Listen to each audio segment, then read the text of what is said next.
Here's your WNEM TV5 News Update. Good evening, everyone. I'm Meg McLeod. Here's a quick look at some of our stories tonight. The Bay City woman charged in a deadly hit and run last summer in Saginaw Township is withdrawing her plea deal and will go to trial. In January, Bobby Joe Shively pleaded no contest to failure to stop at a personal injury accident resulting in death. In August of last year, Saginaw Township police say Shively ran a red light at the intersection of Tittabawassee and Hospital, hitting a vehicle driven by 37-year-old Melissa Wood of Saginaw. She died as a result. Police say Shively and her passenger took off from the scene, leaving in a separate vehicle.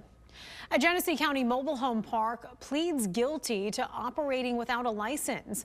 The county prosecutor says in November of 2023, the State Department of Licensing and Regulatory Affairs issued a notice to the North Morris Estates mobile home park in Thetford Township, saying it was without a valid license.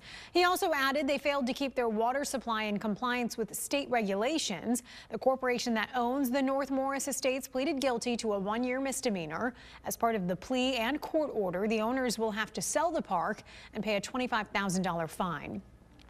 If you or someone you know has conducted genetic testing with the company 23andMe, listen up.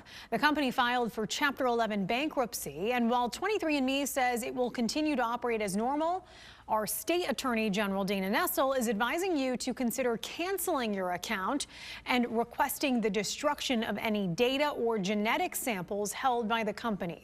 You can find out how to delete your data on the company's website.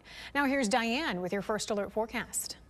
A lot of us have been trying to bring some spring weather into mid-Michigan, and that sunshine definitely helped with today's forecast, and we have a little more of that for Thursday. But we will find that it's mainly in the morning as the cloud cover does start to build in for the afternoon. So still I anticipate some afternoon sunglasses weather. It just won't be nearly as bright as what we've had today. Now, I don't have any rain chances in for Thursday, but Friday, Saturday, Sunday, and even going into Monday, we are going to be looking at some wet weather. We will be talking about those coverages as that can fluctuate just a little bit, but we will be looking at illy timed on that rainfall. Now, we do have our hour-by-hour conditions that are going to be looking at some clear conditions here for tonight. Now, a few clouds will try to roll in overnight, but I still anticipate the bright start to the day before we do have some clouds coming in for the afternoon. Though a little bit of green tries to show up, we're going to try to keep that rainfall high up into the atmosphere and not bringing it down towards the ground. So I'm anticipating your Thursday to be on the drier side, but we will be finding as we go into our Friday morning, the cloud cover is a little bit thicker, setting us up for some scattered showers going into the afternoon. So watch your First Alert weather app